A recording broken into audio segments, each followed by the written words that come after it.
Muy buenas tardes a todos, bienvenidos, bienvenidas, mi nombre es Horacio Urtiaga y esta tarde vamos a continuar con nuestra serie de estudios en la Carta a los Romanos. Realmente no hemos avanzado prácticamente nada en la Carta a los Romanos en esta temporada o en la clase anterior, porque más que todo dimos una introducción y avanzamos la primera parte del versículo 1. Así que hoy día vamos a tratar de abarcar un poco más, vamos a tratar de avanzar los primeros 4 versículos y ver qué es lo que el apóstol Pablo tiene para nosotros esta tarde. Quiero hacer un repaso rápido, que es un repaso introductorio de lo que vimos la clase anterior. Recordemos lo siguiente. El apóstol Pablo le está escribiendo a una iglesia que él no ha visitado aún, la iglesia en Roma. La iglesia en Roma está comprendida por judíos y por gentiles, pero es de mayoría gentil. Pablo tiene como propósito en esta carta poder predicar su evangelio, poder dejarles claro a estos cristianos que aún no lo conocen personalmente, cuál es el mensaje que él predica. Y obviamente lo que vamos a ir viendo en el transcurso de las clases y los capítulos es que Pablo le va a sacar el jugo al evangelio de una manera magnífica, una manera obviamente guiada por el Espíritu Santo. Otro de los propósitos por el cual Pablo escribe esta carta es que él desea entablar una amistad con la iglesia en Roma, ya que lo más probable es que él quiera utilizar la iglesia en Roma como su base misionera para su misión en España, ya que Pablo quiere seguir predicando el evangelio e ir más allá de Roma, esto es, a España, a Europa. Por lo tanto, lo más probable es que él quiera con esta carta entablar y comenzar un cariño fraternal con esta iglesia, servirle y ser servido por ella y fortalecer los lazos de amistad y de hermandad que todo cristiano debería tener. Así que estos son los dos propósitos principales. Una de las cosas que no vimos en la clase anterior y que no dije en la clase anterior es que aproximadamente esta carta se debe haber escrito entre el 55 al 58 después de Cristo. Se cree que Pablo lo escribió en la iglesia o en la ciudad específicamente de Corinto, en su tercer viaje misionero. Así que es una carta antes de su encarcelamiento, es una carta en su tercer viaje misionero desde la ciudad de Corinto a la iglesia en Roma, iglesia que él no conoce. Y hay algunos cristianos dentro de la iglesia de Roma que sí conocen a Pablo, pero son muy pocos. Por lo tanto, Pablo está dando su carta de presentación, pero en esta carta de presentación, en esta carta de edificación, Pablo va a expandir lo que él va a llamar mi evangelio. Así que vamos a ver acerca de Dios muchísimo en el texto bíblico, ya que el evangelio va a ser predicado de una manera muy hermosa. Dicho esto, entremos a los primeros versículos del capítulo 1, porque como les dije en la clase anterior, la introducción que da Pablo en la carta es una introducción muy extensa. Esta es la carta de Pablo más grande que tenemos el día de hoy en el Nuevo Testamento, pero también es la introducción más larga que Pablo da a una iglesia que él ha escrito. Así que leamos nuevamente la introducción esta tarde y veamos qué es lo que Pablo le dice a la iglesia en Roma. Versículo 1. Dice lo siguiente: Yo, Pablo, siervo de Jesucristo, llamado a ser apóstol y apartado para el evangelio de Dios, que él ya había prometido por medio de sus profetas en las santas escrituras, les escribo acerca de su Hijo, nuestro Señor Jesucristo, que conforme a los hombres descendía de David, pero que conforme al Espíritu de Santidad fue declarado Hijo de Dios con poder por su resurrección de entre los muertos. Vamos paso a paso.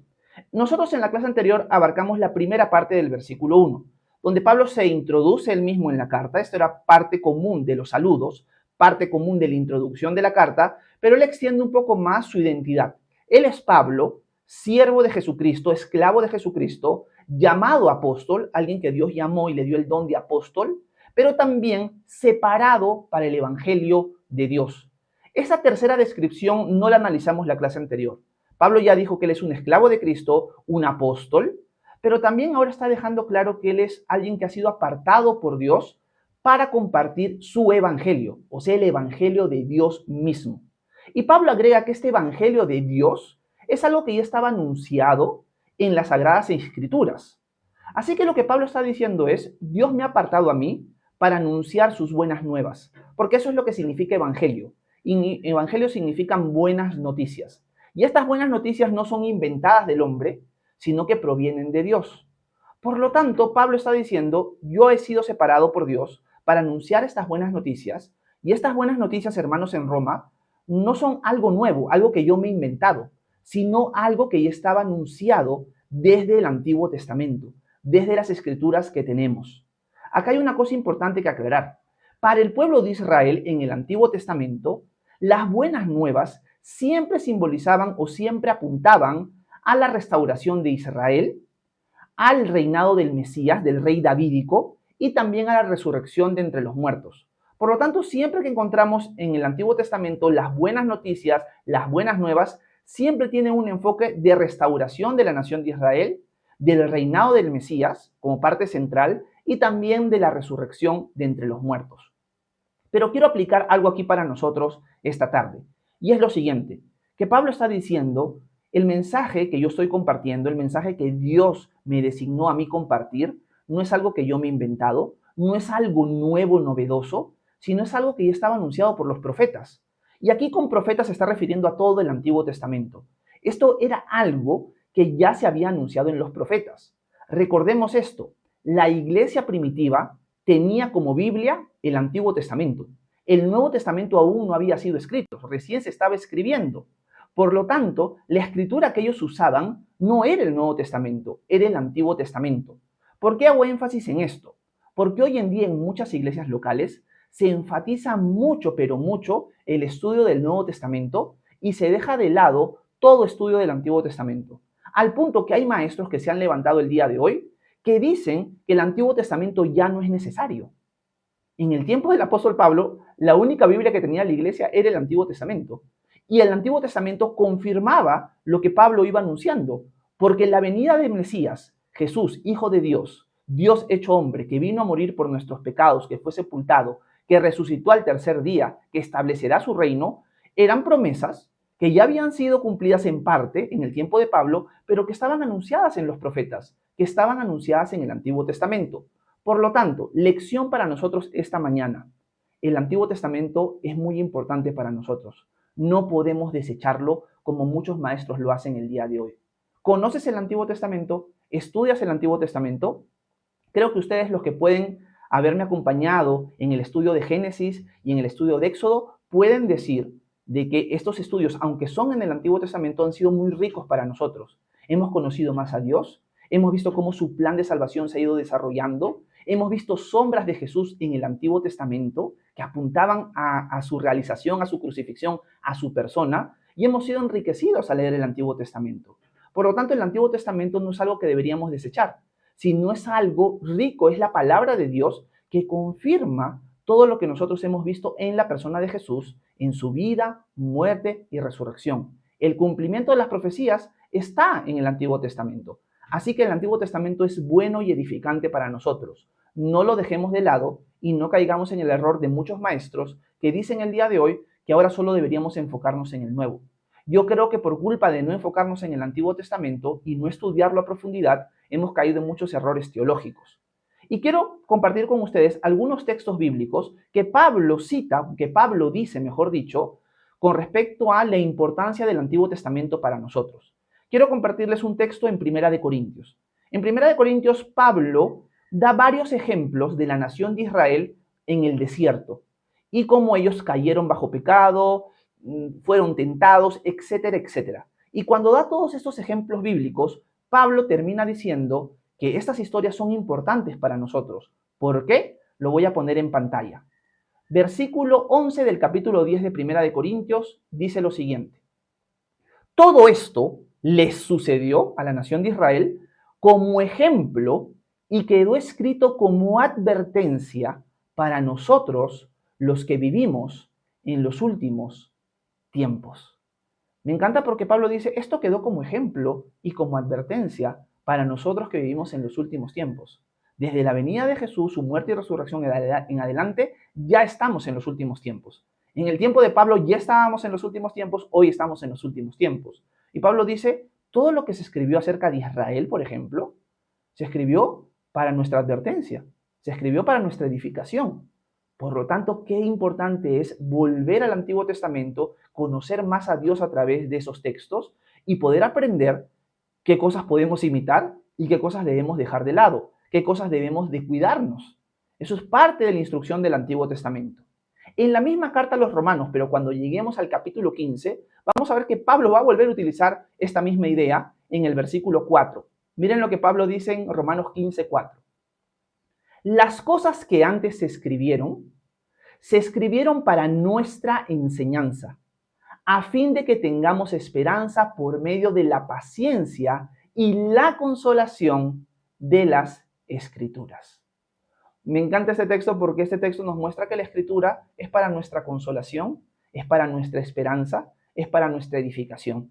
Cuando nosotros analizamos el Antiguo Testamento, vemos a los profetas, como por ejemplo Isaías, hasta podemos tener esperanza al leer los textos que hablan del reino de nuestro Señor Jesucristo aquí en la tierra. Por lo tanto, vamos a encontrar textos proféticos, textos de la nación de Israel fallando, textos ejemplares de algunos hombres y mujeres de Dios, pero también promesas ya cumplidas en nuestro tiempo y promesas que se cumplirán en el futuro. Por lo tanto, somos edificados, somos retados, tenemos esperanza a través de la consolación, la exhortación, la enseñanza de las Escrituras, en este contexto del Antiguo Testamento. Así que lección para nosotros esta tarde: el Antiguo Testamento es importante para nosotros, es palabra de Dios y no deberíamos desecharla. Y el Antiguo Testamento no enseña algo completamente distinto al Nuevo, sino que el Nuevo refleja el cumplimiento de muchas promesas y muchas profecías del Antiguo Testamento. Así que el Antiguo Testamento no da un mensaje distinto, sino que confirma el mensaje que hoy nosotros escuchamos acerca de nuestro Señor Jesucristo. Y eso es lo que Pablo quiere hablarle a la iglesia en Roma. Hermanos en Roma, yo, Pablo, soy un esclavo de Jesucristo. Soy un apóstol. Dios me ha llamado como apóstol. Pero he sido separado para anunciarles las buenas noticias de Dios. Buenas noticias que no son nuevas, sino buenas noticias que ya estaban confirmadas por los profetas en el Antiguo Testamento. No me estoy separando de la palabra de Dios, sino estoy confirmando lo que los profetas ya habían dicho en mi mensaje. Recordemos que Pablo en su introducción se está presentando porque es una iglesia que no lo conoce muy bien. Así que él quiere profundizar en este mensaje, este evangelio, en el transcurso de toda la carta. Así que acá como que les está dando un adelanto de lo que él quiere exponer en el transcurso de 16 capítulos. Pero ahora, cuando Pablo termina de decir eso, va a exponer un poquito en resumen cuál es ese mensaje, de quién trata el mensaje, de qué trata el mensaje de las buenas noticias de Dios. Y lo va a explicar en los versículos 3 y 4. Déjenme ponerlo en pantalla. Déjenme ver aquí. Ponemos Romanos capítulo 1 y volvemos a leer el versículo 3 y el 4. Dice lo siguiente: les escribo acerca de su Hijo, nuestro Señor Jesucristo, que conforme a los hombres descendía de David, pero que conforme al Espíritu de Santidad fue declarado Hijo de Dios con poder por su resurrección de entre los muertos. Voy a tener que parafrasear un poco el texto porque en esta traducción está puesto en orden de una manera distinta al original. Y lo que Pablo dice es lo siguiente: el mensaje de Dios, las buenas noticias de Dios, Dios me ha separado para compartirlas. Estas noticias, estas buenas noticias, estaban anunciadas por los profetas. Y estas buenas noticias se tratan acerca del Hijo de Dios. Este Hijo de Dios, dice Pablo, nació del linaje de David conforme a la carne, pero fue declarado Hijo de Dios con poder en la resurrección de entre los muertos. Lo primero que tenemos que decir es que Pablo se enfoca en la persona del Hijo. Pablo les está diciendo, el mensaje que yo les comparto, el mensaje que yo comparto en el mundo gentil como apóstol, se enfoca no en una serie de enseñanzas, no en unas lecciones morales, sino se enfoca en una persona, la persona del Hijo de Dios. Para los que conocían muy bien el Antiguo Testamento, el Hijo de Dios era un personaje conocido. El Hijo de Dios tiene que ser de la misma naturaleza que Dios. Es Dios, pero distinto al Padre. Uno es el Padre, otro es el Hijo, pero estos dos son un solo Dios. Y ese es el misterio que ya nosotros conocemos hoy como el misterio de la Trinidad. Padre, Hijo y Espíritu Santo, tres personas distintas, un solo Dios. Por lo tanto, el Antiguo Testamento nos apuntaba que existía el Hijo de Dios. Y quiero compartirles dos textos bíblicos donde se confirma esto. Esto no era algo nuevo para ellos, era algo que ya los profetas habían anunciado, sobre todo en el libro de los Salmos y también en el libro de Proverbios. Quiero ponerles en pantalla Salmos capítulo 2, versículo 11 y 12, donde se habla acerca del Hijo de Dios. Mira lo que el salmista dice aquí, versículo 11. Sirvan al Señor con reverencia y ríndanle culto con temor reverente. Ríndanse a los pies de su Hijo, no sea que Él se enoje y ustedes perezcan, pues su enojo se enciende de repente. Bienaventurados son los que en Él confían. Me encanta porque ese texto bíblico nos muestra desde el Antiguo Testamento una profecía en el libro de los Salmos que habla acerca del Hijo. Si nosotros leemos todo el capítulo 2, vamos a ver que en el capítulo 2 de los Salmos el Señor declara algo. Tú eres mi Hijo, yo te he engendrado hoy. Y luego en los versículos 11 y 12 termina diciendo lo que acabamos de leer. Tenemos que tener cuidado y tenemos que refugiarnos bajo las alas del Hijo. O sea, hay un Hijo de Dios. Y Pablo está diciendo, el mensaje que yo estoy compartiendo es algo que ya estaba en el Antiguo Testamento. Y el mensaje se enfoca no en una serie de enseñanzas, no en lecciones morales, sino en una persona, en la persona del Hijo. El libro de Proverbios también nos confirma que hay un Hijo de Dios. Quiero ponerles en pantalla Proverbios capítulo 30 y el versículo 4. Miren lo que el texto dice. ¿Quién puede subir al cielo y bajar de allí? ¿Quién puede retener al viento entre sus puños? ¿Quién puede retener el mar en un paño? ¿Quién estableció los límites de la tierra? ¿Sabes su nombre y el nombre de su hijo? Me encanta porque también el autor de estos proverbios está soltando preguntas que la respuesta es Dios. Y al final dice, ¿sabes su nombre y el nombre de su hijo? El Antiguo Testamento confirmaba que existía el Hijo de Dios. Otros textos confirman que este Hijo de Dios es el Mesías. Pablo está diciendo, las buenas nuevas que yo traigo se enfocan en el Hijo de Dios. Y Pablo lo que hace a continuación en los versículos 3 y 4 de Romanos es lo que piensan algunos estudiosos, citar un credo o un himno. Algo que ya se transmitía en la iglesia y que se compartía constantemente. Y que dice lo siguiente, que este Hijo de Dios nació según el linaje de David, según la carne. O sea, es un descendiente del rey David. ¿Por qué es importante esto? Porque Dios le prometió a David en 2 de Samuel 7 que él iba a tener un descendiente que iba a ser rey de Israel para siempre. O sea, iba a haber un descendiente de David que iba a reinar en Israel eternamente. Esta era la persona del Mesías. 2 de Samuel capítulo 7 yo los animo a leer. Y Pablo está diciendo, recuerden lo que este himno dice o lo que este credo dice. El Hijo de Dios iba a nacer según el linaje de David, conforme la carne. Me encanta porque el hecho de que este Hijo de Dios nazca del linaje de David le da autoridad para ser el rey de Israel. Tenía que ser del linaje de David. Pero que fue confirmado, fue declarado Hijo de Dios por la resurrección de entre los muertos, dice Pablo. ¿Qué significa que fue declarado Hijo de Dios? Que cuando Jesús resucitó entre los muertos, quedó confirmadísimo de que Él era el Hijo de Dios prometido en el Antiguo Testamento. Este es el mensaje que yo comparto, dice Pablo, acerca del descendiente de David, el Hijo de Dios, que vino a este mundo, se hizo hombre, que obviamente murió. Pablo acá no cita esta parte de la muerte de Jesús en la cruz, la va a expander después, pero que resucitó entre los muertos. Para resucitar tienes que morir. Y que con su resurrección fue confirmado como el Hijo de Dios prometido en las Escrituras. Ese siervo sufriente que iba a resucitar y que iba a ver el resultado de su sufrimiento, de él estoy compartiendo yo. Ese es el mensaje que yo les comparto, hermanos, en Roma. Por lo tanto, aquí podríamos sacar dos aplicaciones importantes. La primera es la siguiente. El mensaje central que nosotros deberíamos compartir no se debe enfocar necesariamente en cosas circunstanciales, sino primeramente en la persona de Jesús. Nuestro mensaje debe apuntar a Jesús.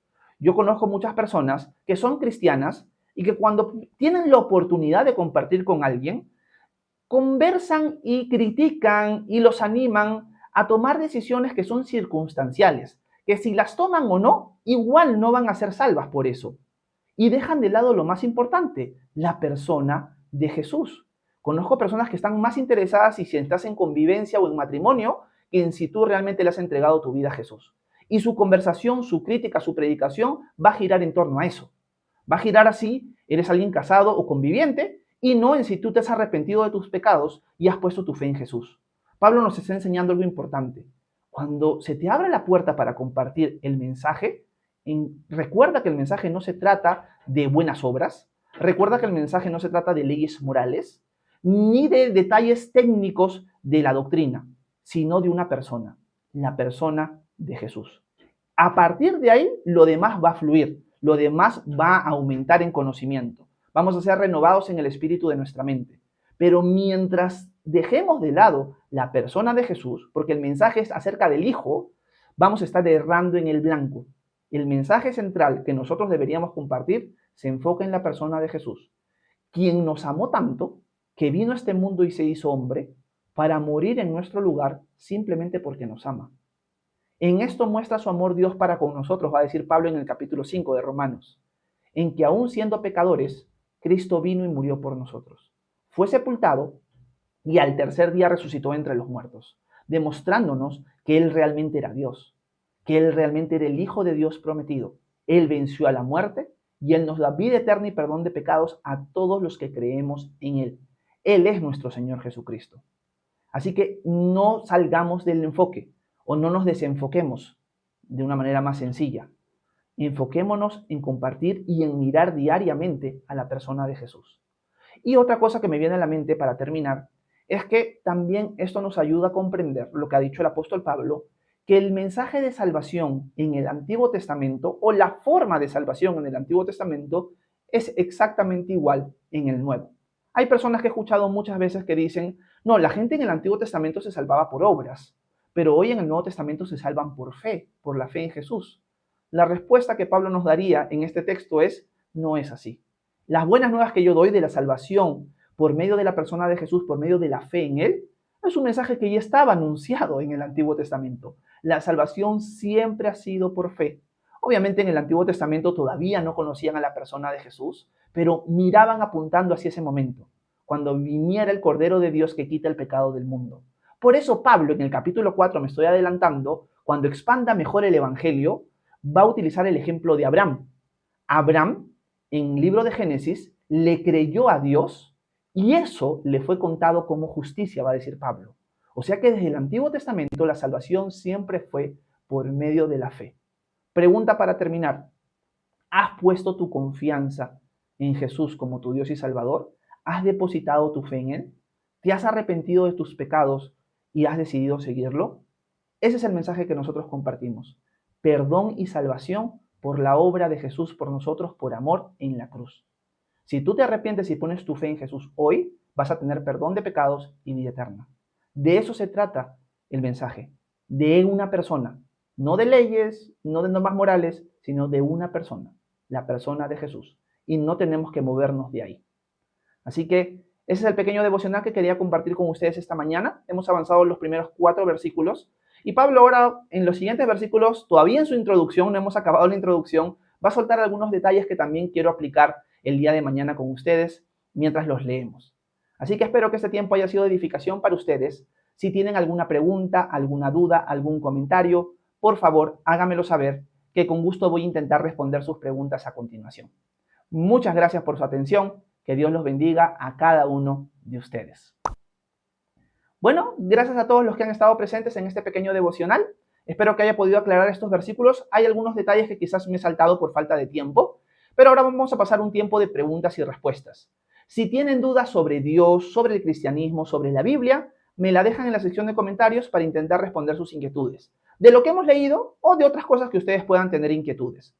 También les digo que yo generalmente no hago live en las tardes, sino hago live en las mañanas, a las 9 a.m. hora Perú. Están cordialmente invitados de lunes a viernes para estudiar de martes a viernes la carta a los romanos y los días lunes la carta de Santiago.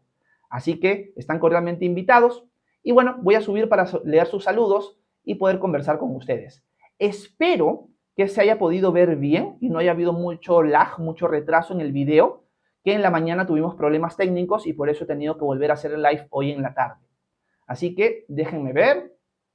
Quiero saludarlos. Por aquí me quedé en el comentario de Reina. Quiero saludar a Techi. ¿Cómo estás, Techi? Buenas tardes. Hasta Lima. Dios te bendiga.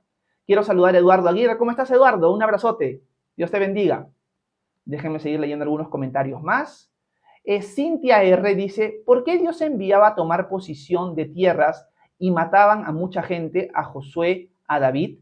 Gracias, Cintia. Eso nosotros lo entendemos mejor, Cintia, en el libro de Génesis. Porque en el libro de Génesis, Dios le hace una promesa a Abraham.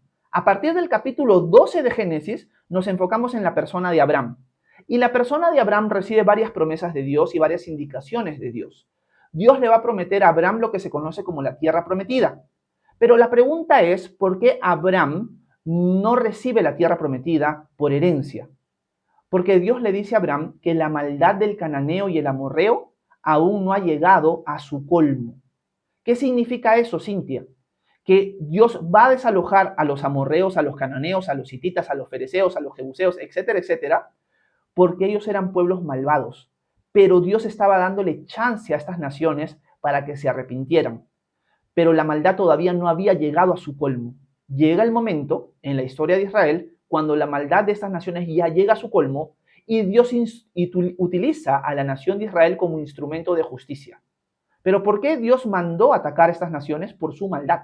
No eran naciones bondadosas, eran naciones idólatras y naciones que hasta mataban a sus propios hijos por adoración a sus dioses. Y el Señor los estuvo llamando, que no lo sabemos muy bien cómo, al arrepentimiento. Pero estas naciones siguieron el rumbo de la maldad y por lo tanto Dios usa a la nación de Israel para juzgarlos. Hay aquellos, Cintia, que pueden decir, pero qué vivos, o sea, la nación de Israel Dios los usa, pero ¿cómo sabemos que es verdad o no? Capaz estuvieron engañando a la gente. ¿Cómo sabemos que es verdad? Porque la nación de Israel, cuando se rebela contra Dios y termina igual que los cananeos, los jebuseos, hititas, fereceos, etcétera, etcétera, Dios utiliza a otras naciones para ser instrumento de justicia contra Israel. Por lo tanto, aunque lo utilizó como instrumento de justicia en el pasado, va a utilizar también otras naciones para juzgar a su propio pueblo. Así que no pensamos que Israel tiene como privilegios y que es por eso que Dios lo utiliza como instrumento de justicia. Eso es lo que te podría decir, Cintia, rápidamente a tu pregunta. Gracias por hacerla. Baruch Hashem dice, desde ahora veo de manera distinta el Antiguo Testamento. La Biblia de los, déjenme ver, aquí se me fue el comentario de Baruch Hashem. Dice, la Biblia de los primeros cristianos. Gracias, Iván. Sí, en efecto, no debemos dejar de lado el Antiguo Testamento. He visto un movimiento cristiano que poco a poco está enfatizando cada vez más desechar el Antiguo Testamento. Ahora, tenemos que ser sinceros que hay muchos maestros que manipulan el Antiguo Testamento, porque el Antiguo Testamento invita a veces mucho a la alegorización. Y cuando uno alegoriza el Antiguo Testamento, puede terminar enseñando cualquier tontería. Por eso es que tenemos que conocer la Biblia de arriba abajo y estudiar el Antiguo Testamento, pero en su contexto, y ver cuándo se está escribiendo literalmente, cuándo está en el contexto del Antiguo Pacto o el Nuevo Pacto, etcétera, etcétera. Bueno, creo que de todas maneras el video está que falla bastante. No estoy seguro por qué está pasando eso. Me da mucha pena que esté fallando así. Gian Galicio dice, esa forma de hablar es meramente de un tirano, dice. Son libros históricos, leyendas, ¿por qué creerlo? Bueno, Gian, gracias por tu pregunta. ¿Por qué yo creo en el Antiguo Testamento? Te comparto rápidamente por qué. Porque me llego a enterar a través de muchos factores, a través de muchos lados, que hace 2000 años atrás vino un hombre, o un hombre apareció en escena llamado Jesús, conocido como Jesús de Nazaret. Jesús de Nazaret no fue un hombre común y corriente, no fue solamente un maestro sabio, sino que proclamó ser el cumplimiento de las profecías del Antiguo Testamento y ser Dios hecho hombre. Ahora, Jesús pudo haber estado loco y estar diciendo tonterías, pero lo que me calla la boca a mí y a cualquiera de nosotros que investigamos acerca de la persona de Jesús es que Jesús muere en la cruz, pero no queda muerto, sino que resucita de entre los muertos. Jan. Si Jesús no resucitó de entre los muertos, nuestra fe es vana y no tiene sentido. Pero lo que encontramos a la luz de la evidencia es que Jesús realmente resucitó, que realmente hay vida después de la muerte y que realmente era Dios hecho hombre que vino a este mundo. Y Él confirma el Antiguo Testamento. Por lo tanto, yo principalmente creo en el Antiguo Testamento por el testimonio de Jesús. Él resucitó de entre los muertos, demostró ser el cumplimiento de las profecías, por lo tanto yo le creo. Y por eso decidí seguirlo. Hay muchas cosas más que uno podría agregar aquí, pero creo que eso es lo central. Si Jesús no resucitó, Jan, la fe, lo que estoy hablando yo, no sirve de nada. Si nuestra fe fuera para este mundo nada más, seríamos los más desdichados, dice el apóstol Pablo en 1 Corintios 15. Si Jesús no resucitó, comamos y bebamos, que mañana moriremos. Hay que disfrutar la vida lo más que podemos hasta morir, porque de ahí se acabó la existencia del ser humano. Pero Jesús en efecto sí resucitó, demostrándonos que somos, en cierto sentido, eternos. Tenemos un espíritu y hay una vida eterna. Y hay un Dios que nos ha creado. Por lo tanto, yo he decidido seguir ese Dios que me creó. y que no solamente me creó, sino que me ha mostrado que me ama tanto que Él se hizo hombre a morir por mí, para rescatarme de mi propia maldad. Por eso es que yo he decidido seguir a Jesús, Jan. Y por eso es que confío en el Antiguo Testamento y por eso es que lo enseño. Así que eso es lo que te podría decir rápidamente, Jan. Entonces, al final de cuentas, tú tienes que tomarte el tiempo, porque si esto es verdad, Jan, tu eternidad está en juego. Yo no puedo decidir por ti, yo no puedo investigar por ti, y yo no voy a hacer el trabajo por ti. Tú tienes que tomar en cuenta que si Jesús realmente es Dios y realmente resucitó, tu eternidad está en juego con respecto a su persona. Así que lo que yo te animaría es, realmente investiga y averigua si Jesús realmente resucitó o no. Para mí la evidencia de la resurrección es, es incuestionable, pero es algo a lo que tú tienes que llegar y concluir. Gracias, Jan. Quiero saludar a Nata. ¿Cómo estás, Nata? Bendiciones. Dios te bendiga. Jan dice, ¿por qué si son mis pecados yo me los perdono y reflexiono por qué depositar mi atención en Jesús? Bueno, ya respondí tu pregunta con mi anterior respuesta. Laumar dice muy completo. Dice, gracias, Lau. Rosa Javier, ¿cómo estás? Un abrazote. Dice, amén, Dios te bendiga. Igual a ti, Rosa. Si no me equivoco, Rosa está en Estados Unidos y está en Filadelfia. Si puedes, corrígeme, Rosa, si me equivoqué. Quiero saludar a mi querido Anthony. ¿Cómo estás, Anthony? Un abrazote hasta Lima, hermano. Dios te bendiga. ¿Cómo estás, mi querida Mónica? Un abrazo hasta Lima para ti y para toda tu linda familia. Lau dice, el Señor Jesús ya hizo todo, solo es mantenernos en fe y obediencia. Excelente comentario, Lau. Amén. Antoine dice, ¿cómo ves los últimos tiempos? Gracias, Anthony. Los últimos tiempos, a la luz del Nuevo Testamento, empiezan desde la muerte y resurrección de Jesús. Por lo tanto, nosotros estamos en los últimos tiempos. Sabemos que el Señor puede venir por nosotros en cualquier momento y vemos cómo el mundo poco a poco va desarrollándose y ensamblándose de una manera que es muy similar a la que ya vamos viendo en el libro de Apocalipsis.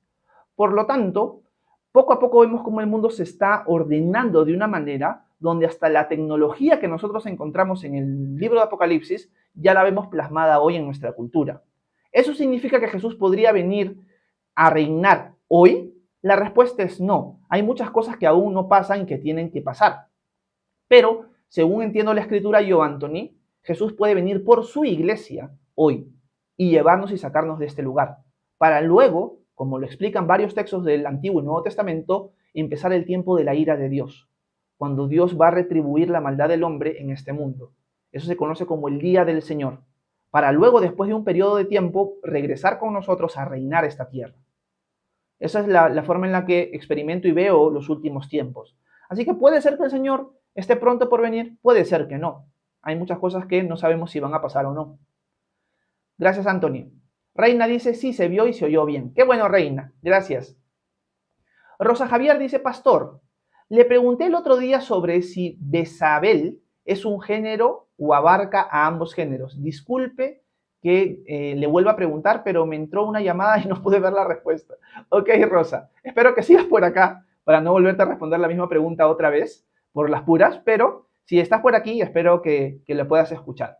Lo que te dije con respecto a Bezabel, que en verdad pienso, corrígeme si me equivoco, que te estás refiriendo a Jezabel, es un personaje histórico que fue esposa de un rey de Israel del lado norte que se llamó Acab. Jezabel era, si no me equivoco, de Tiro o de Sidón, creo que era Sidonia. Y era una mujer pagana, era una mujer malvada, era una mujer que adoraba a Baal y que promovió, porque era una mujer muy autoritaria, promovió la adoración a Baal en la zona norte de Israel. Una mujer muy malvada, una mujer que quiso matar al profeta Elías y que corrompió espiritualmente a la nación de Israel. Por lo tanto, Jezabel es una mujer literal que existió en un tiempo en la historia. Ahora, en el Nuevo Testamento a veces encontramos, como por ejemplo en el libro de Apocalipsis, alguna referencia a Jezabel, pero no a la Jezabel literal, sino a una persona que tiene sus mismas intenciones, sus mismas actitudes, su mismo espíritu. ¿Pero a qué nos estamos refiriendo con espíritu? Hay que aclarar eso. No nos estamos refiriendo al espíritu de Jezabel que se te mete a ti y te posee. Estamos refiriéndonos a las intenciones que tuvo Jezabel que tú imitas.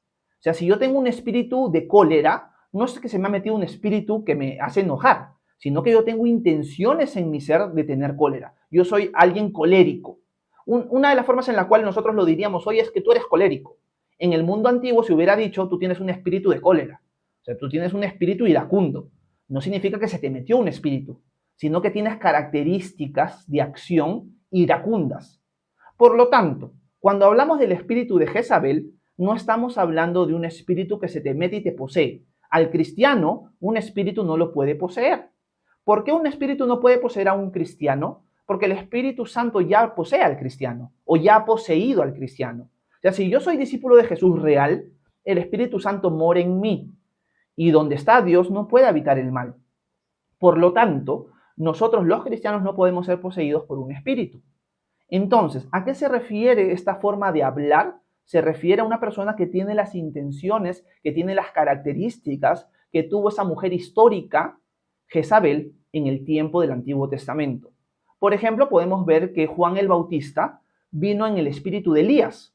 No significa que Juan el Bautista fue poseído por el espíritu de Elías, sino de que Juan el Bautista tuvo las características que tuvo el profeta Elías en el Antiguo Testamento. Alguien que llamó al arrepentimiento a la nación de Israel, alguien que era muy directo y muy claro y muy fuerte en su predicación. Por lo tanto, Juan el Bautista predicó con el espíritu de Elías, con las mismas características e intenciones que el profeta del Antiguo Testamento. A eso se refiere el espíritu de Jezabel, mi querida Rosa. Espero que en algo te haya podido ayudar. Gracias por tu pregunta. Lau dice, la misericordia de Dios siempre presente. Amén, Lau. Adi dice, gracias hermano, Dios le bendiga a usted y su familia. Igualmente para ti, Adi. Catherine Noemí Ribe dice, hola, por favor, explícame por qué enfocarnos en Jesús si hay un Dios de todo. Gracias, Catherine, porque una de las cosas que aprendemos en el Nuevo Testamento, sobre todo, es que Jesús es la imagen visible del Dios invisible. Aprendemos de que Jesús es de la misma naturaleza que el Padre, que Jesús es Dios, es la segunda persona, como le llamaríamos hoy, de la Trinidad. Y por lo tanto, no es que el Padre se va a poner celoso cuando alguien se enfoca en la persona de Jesús, ya que el Padre, el Hijo y el Espíritu Santo son un solo Dios. No es que el Padre va a decir, ay, ¿por qué le hablas a mi Hijo? ¿Por qué lo miras a él y no me miras a mí? No va a haber celo en la persona de Dios o en las personas de Dios porque son un solo Dios, hay una unidad. Es más, hasta en la creación. Vemos en el libro de Génesis al Padre hablando, pronunciando sus palabras para ordenar toda la creación. Y vemos en el Nuevo Testamento que la persona del Hijo, o por medio del Hijo, fue creado todo, por medio de Él y para Él. El Evangelio según San Juan, Catherine, va a dejar claro que Jesús estaba en el principio, que Él es eterno, Él no tuvo comienzo. Y va a decir, en el principio era el verbo, el logos, la palabra, hablando de Jesús. Y el verbo estaba con Dios, hablando del Padre, y el verbo era Dios. Este era en el principio con Dios. Todas las cosas, hablando de Jesús, por Él fueron hechas, y sin Él, nada de lo que ha sido hecho fue hecho. En Él estaba la luz de la vida, etcétera, etcétera.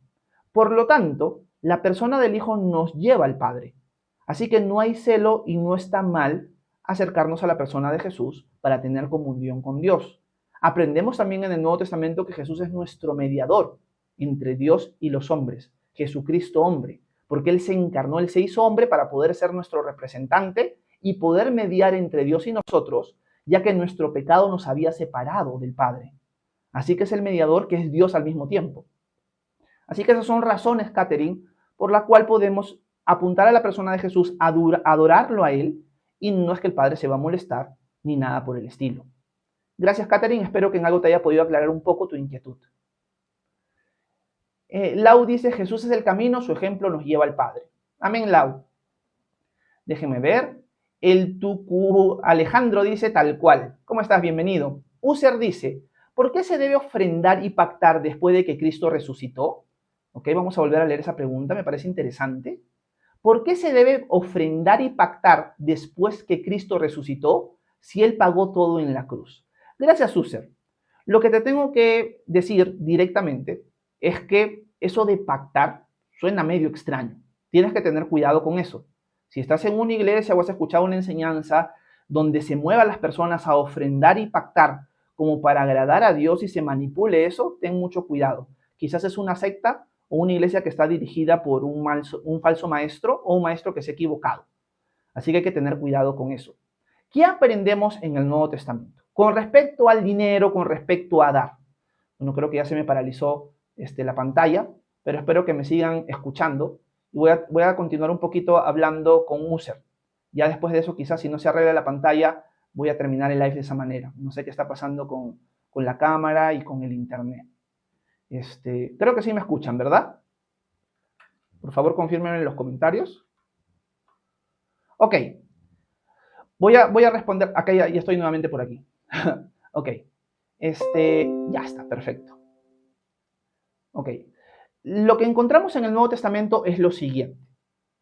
Nosotros, cuando hemos puesto nuestra confianza en Cristo, el pago por nuestros pecados ya ha sido efectuado. Por lo tanto, ahora somos libres en Cristo. Ya no estamos condenados porque Jesús pagó por nosotros y tenemos vida eterna porque la perfección de Dios ha sido atribuida a nuestra cuenta, su justicia, su perfección. Ahora nosotros hemos sido revestidos con su justicia, somos salvos por medio de la fe en Jesús. Él nos justificó y Él pagó por nosotros para poder perdonarnos. Pero nosotros igual seguimos viviendo en una ley, la ley de Cristo. Y esta ley tiene distintos mandamientos. Él es el rey, Él es el autor de esta ley. Y en esta ley sí encontramos mandamientos de apoyar al necesitado. Pero ojo con esto, es apoyar al necesitado. No es dar un diezmo, no es pactar algo con Dios, sino es apoyar al necesitado.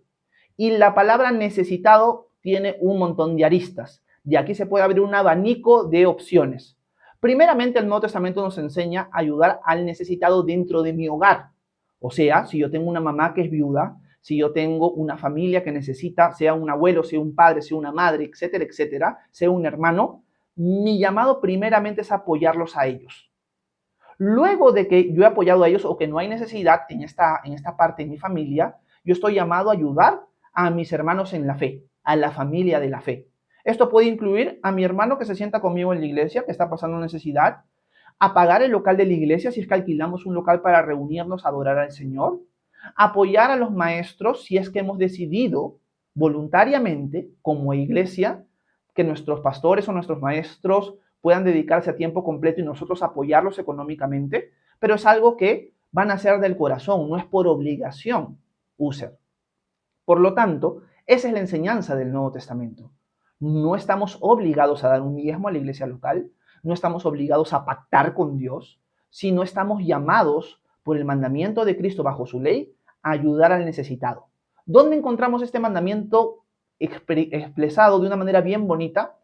En Mateo capítulo 6, en lo que se conoce como el Sermón del Monte. En Mateo capítulo 6 Jesús da 3 actos de justicia que todo discípulo debería practicar. Y comienza con la ayuda al necesitado. Una ayuda al necesitado que no busque el aplauso de la gente, sino que busque honrar a Dios con eso. El segundo acto de justicia es la oración.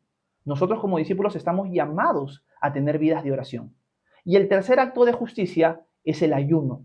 Todo discípulo de Jesús está llamado a ayunar. Y todo eso hacerlo no para el aplauso de la gente, sino para la gloria de Dios. Así que pactar y ofrendar no necesariamente son enseñanzas dadas en el Nuevo Testamento como muchos maestros lo explican. Porque la ofrenda se puede utilizar de distintas formas en la forma de enseñanza. Así que, pero cuando mezclas ofrendar y pactar en la misma frase, ya me preocupa. Así que esa es la enseñanza del Nuevo Testamento, User. Gracias por hacerla. Déjenme seguir viendo algo más. O ver, Rosa me confirmaba que sí es Jezabel. El Tuco Alejandro dice, es verdad lo del Espíritu Santo, dice. Elizabeth Oyoki dice, bendiciones desde USA. Un abrazo, Elizabeth, bienvenida. Jorgito Belén dice, está linda la prédica. Saludos desde Trujillo, Perú. Gracias, Jorgito. Un abrazo. Mago Eléctrico dice, ¿qué opinas del acuerdo de paz llamado Acuerdo Abrámico entre Israel y Palestina que firmaron esta semana? Gracias, Mago. Realmente no he revisado el acuerdo, tendría que revisarlo, pero algunas personas van a tratar de utilizar este acuerdo para decir que es el cumplimiento de la profecía de Daniel capítulo 9, del pacto que va a ser el anticristo con la nación de Israel. Primero tenemos que dejar claro, Mago, que es una interpretación de esa profecía. No todos los cristianos interpretan esa profecía de esa manera. Segundo, que no necesariamente lo que ha ocurrido en Israel y todo el tema es el cumplimiento de esa profecía. ¿Por qué? Porque cuando nosotros leemos el libro de Daniel, vemos que para que el anticristo aparezca en escena y empiece a ejecutar todas sus artimañas, tiene que primero suceder una alianza de 10 naciones. Esta alianza de 10 naciones, de la cual va a salir el anticristo, todavía no ocurre. Daniel capítulo 7 es un capítulo que habla acerca de la alianza de 10 naciones. Por lo tanto, lo único que podemos hacer es esperar, observar lo que pasa en el mundo, pero no quitar nuestra mirada de Jesús, que es lo más importante. A veces ponemos tanto nuestra mirada en cosas de política y de profecía que ni siquiera estamos claros cómo se va a cumplir y dejamos de mirar a la persona importante, que es la persona de Jesús, quien podría venir por nosotros hoy. Así que ese es el enfoque correcto, mago. Gracias por tu pregunta. Jefferson, ¿cómo estás? Un abrazo hasta USA. Jan dice, sé un Cristo, no un cristiano. Gracias, Jan. Bueno, esa es una frase que generalmente confunde muchas cosas. La Escritura misma nos llama cristianos a nosotros, pero este término cristiano es un término despectivo al principio. La gente le puso a los discípulos de Jesús cristianos como una forma de burla, y nosotros los cristianos lo hemos tomado como una medalla de honor. Por lo tanto, cristiano es alguien que sirve a Cristo, es un pequeño Cristo.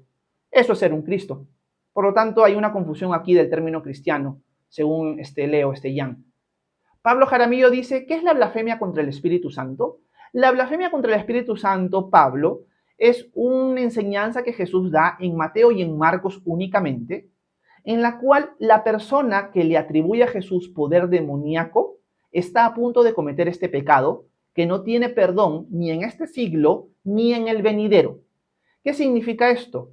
Que habían religiosos que empezaron a decir que los poderes con los cuales actuaba Jesús eran poderes satánicos. Jesús, obviamente, obraba en el poder de Dios, por el Espíritu Santo. Pero estas personas, al atacar constantemente a Jesús de esa manera y al decir que tenía un poder satánico, estaban a punto, dice Jesús, de cometer la blasfemia contra el Espíritu Santo. Por lo que vemos en otros evangelios y en las cartas apostólicas y en la historia de la iglesia, este pecado solo se podía haber cometido cuando Jesús estuvo aquí en la tierra. Por lo tanto, alguien el día de hoy no puede cometer la blasfemia contra el Espíritu Santo. Una persona que rechaza a Cristo hoy, si se arrepiente y pone su fe en Él, es perdonada y tiene vida eterna. En cambio, estos fariseos en el tiempo de Jesús, por seguir endureciendo su corazón en esa dirección de atribuirle a Jesús poder satánico, estaban a punto de caer en un pecado que no tiene perdón. Gracias por tu pregunta, Pablo. Ángel, ¿cómo estás? Un abrazo hasta Trujillo, hermano. Paz y gracia, Pastor Horacio, dice. Igual para ti. Hashem es Dios, dice. Shalom, bendiciones, hermanos, en nombre de Jesús. Un abrazo, Hashem. Shalom también para ti. Adonis, ¿cómo estás, bro? Un abrazo hasta Ecuador. Dice, mi pastor, bendiciones. Una pregunta. Cuando Jesús va al Hades, ¿estaba en el paraíso o en el infierno? Gracias, Adonis. Lo que sucede es que el Hades es el lugar de los muertos. El infierno, la Gehenna, es un lugar que todavía no está inaugurado. Es un lugar que va a ser inaugurado por el anticristo y el falso profeta a la luz del libro de Apocalipsis. Cuando Jesús desciende al lugar de los muertos, es al lugar conocido como el paraíso, o también conocido como el seno de Abraham. En verdad, lo que hace al paraíso, el paraíso es la persona de Jesús, la presencia de Dios ahí. Así que los antiguos llamaban a este lugar de descanso el paraíso en algunos casos, pero también el seno de Abraham en otros. Jesús en Lucas 16 utiliza una historia donde está Lázaro y el rico, y Lázaro va al lugar del seno de Abraham, y el rico va al lugar de tormento dentro del Hades. Parece ser que el Hades, por lo que vemos en muchos escritos, sobre todo de periodo intertestamentario, tenía varios compartimentos. Y lo que parece ser es que Jesús, cuando desciende al Hades, desciende al lugar donde están los santos, donde están aquellos que creyeron en el Dios verdadero y están esperando el sacrificio de Jesús. Por lo tanto, Jesús desciende ahí, pero también Pedro y compañía nos cuentan de que Jesús fue al lugar donde estaban los espíritus encarcelados de Génesis capítulo 6 y les compartió, les predicó la victoria que él había obtenido. En buena cuenta proclamó victoria delante de ellos y tumbó las puertas de par en par de la muerte y el Hades. O sea, vengo por mi gente, pateo y rompo las puertas y agarro las llaves de autoridad de la muerte y el Hades y saco a todas las personas de aquí que estuvieron esperando mi sacrificio y me las llevo a mi presencia en lo que conocemos como el paraíso o el cielo. Así que el descenso de Jesús al lugar de los muertos es para proclamar victoria a los espíritus encarcelados, pero para también quitarle las llaves, en un sentido figurado, a la muerte y al lugar de los muertos y proclamar victoria y tumbar las puertas de par en par. Por lo tanto, todos nosotros los que morimos el día de hoy, nos vamos de frente a la presencia del Señor. No nos vamos al lugar de los muertos, sino a la presencia de Dios mismo, porque las puertas del lugar de los muertos para sus hijos ha quedado abierta de par en par. Por eso en el libro de Apocalipsis se nos dice que Jesús dice, yo soy aquel que tiene las llaves, que habla de autoridad, de la muerte y el Hades. Él venció la muerte, Él venció y tumbó las puertas del lugar de los muertos. Gracias, Adonis, por tu pregunta. ¿Ok? Gracias, Merry. Gracias, Pablo. Adri dice si te escucha. Ok, gracias. Ok, déjenme ver. Tenemos 5 minutos más y con eso termino. Jefferson dice, hermano, ¿el Espíritu Santo está unido de forma espiritual a nuestro espíritu? Bueno, lo que vemos en el libro de Efesios o en la carta a los Efesios, Jefferson, es que el Espíritu Santo es sellado en nosotros. O sea, la persona del Espíritu mora dentro de nosotros. Hemos sido sellados con el Espíritu Santo de la promesa, diría el apóstol Pablo en el capítulo 1. Por lo tanto, el Espíritu Santo mora en nosotros. Si está unido a nuestro espíritu de una manera etérea, de una manera espiritual, realmente no lo sé. Ahí sí me quedaría sin respuesta. Nunca he pensado en eso y no sé si hay textos bíblicos que enseñen algo así. Gracias, Jefferson. David Villa dice que trabajen los pastores, se enriquecen con la fe de la gente. Gracias, David. Lamentablemente, tus comentarios tienen mucho de verdad. Una de las cosas que tendríamos que aclarar también, David, es que ser pastor, sobre todo de una congregación grande, requiere bastante trabajo. No es cosa de juegos. Conocer la Escritura, estudiarla, explicarla, tener la capacidad de poder responder inquietudes, de poder aconsejar bíblicamente, de orar por los hermanos, etcétera, etcétera, implica mucho trabajo. Por lo tanto, los pastores que realmente son fieles a su llamado, sí trabajan y trabajan un montón. Sea una congregación chica o sea una congregación grande. Ahora, los pastores que generalmente quieren ser mantenidos por su congregación caen en un error. Puede ser que lo hagan por malas intenciones, quieren vivir de eso y en su corazón hay avaricia. Pero también puede ser de que, les han enseñado así y están equivocados. Yo considero que si tú pastoreas una iglesia pequeña, no debería ser una carga para la iglesia, a menos que la iglesia misma quiera apoyarte económicamente. Y tú deberías trabajar con tus manos, porque una congregación chica no necesariamente va a demandar de ti tanto como una congregación grande. Así que, lamentablemente, tu comentario es cierto, David. Hay mucha gente que utiliza la fe para extorsionar y robarle a las personas de una manera muy sutil. Pero no todos realmente son así. Pero hay una gran mayoría que sí, por eso muchos no se acercan al Señor. Porque dicen, en este lugar lo único que me están haciendo es manipular para sacar plata. Y es una realidad. Gracias, gracias, David. Jefferson dice, Jesús tiene cuerpo físico en el cielo y Dios Padre y Espíritu Santo también tienen cuerpo físico. Gracias, Jefferson, la respuesta sería no. El Padre y el Espíritu no tienen un cuerpo físico, Jesús sí. Jesús, en la presencia del Padre, a la diestra del Padre, es verdaderamente Dios y verdaderamente hombre. ¿Cómo lo sabemos, Jefferson? Porque si Jesús no fuera verdaderamente hombre, no podría interceder por nosotros como sumo sacerdote. Para que Él pueda ser mediador, para que Él pueda ser nuestro gran sumo sacerdote, tiene que representarnos. Y para representarnos tiene que ser hombre. Por lo tanto, Jesús a la diestra del Padre está como verdaderamente Dios y verdaderamente hombre. Si no, no podría ser nuestro mediador. Gracias por tu pregunta. Adonis dice, bendiciones. Una pregunta, cuando Jesús... esta ya la respondí. Merry dice, bendiciones, pastor. ¿Quién es el jinete del caballo blanco, por favor? ¿Es Cristo o el anticristo? Gracias. Yo he visto comentarios, Merry, que interpretan el jinete del caballo blanco, el primer jinete de los 4 jinetes del Apocalipsis, como Cristo. Pero yo personalmente no concuerdo con esa postura. Cuando nosotros vemos a Jesús desenrollando, valga la redundancia, el rollo y rompiendo los sellos, Jesús es el que los rompe y aparece montado un jinete en caballo blanco, pero Jesús sigue rompiendo los sellos. Por lo tanto, no puede ser Jesús. En cambio, en el capítulo 19, sí vemos claramente a Jesús montado en un caballo blanco, pero es muy distinto distinto al caballo blanco de Apocalipsis capítulo 6. Su nombre es el Verbo de Dios, es el Hijo de Dios, o sea, es el Rey de Reyes y Señor de Señores. Por lo tanto, en el capítulo 19 sí es Jesús.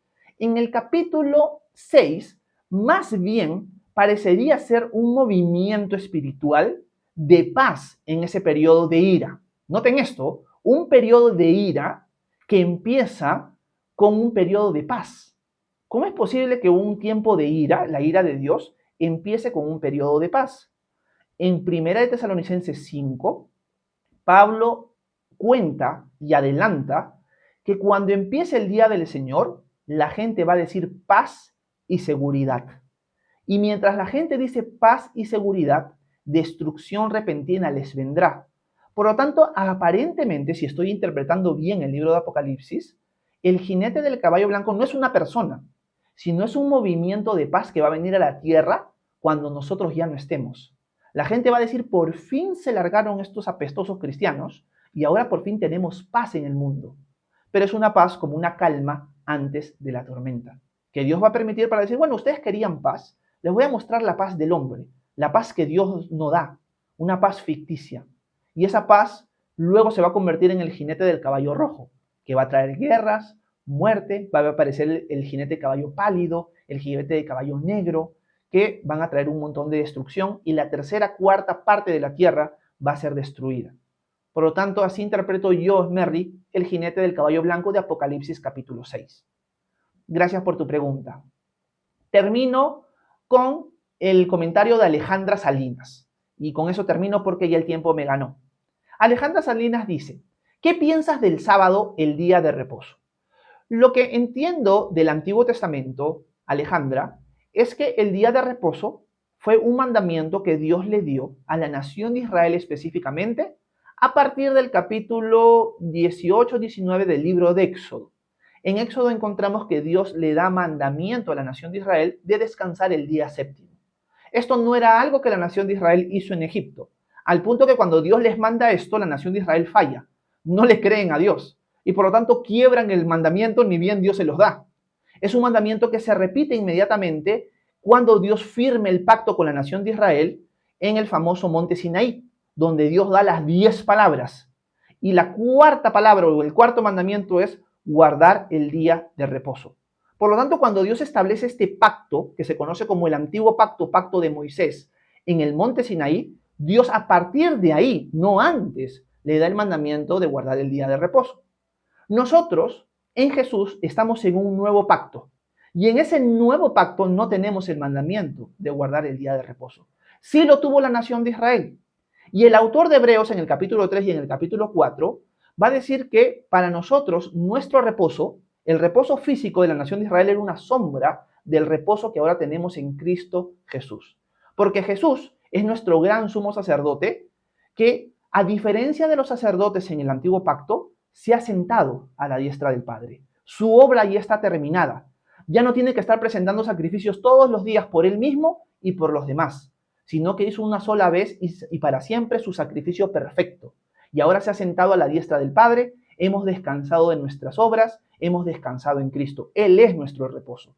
Por lo tanto, el reposo literal del día sábado se cumple perfectamente en la persona de Jesús. Él es mi reposo.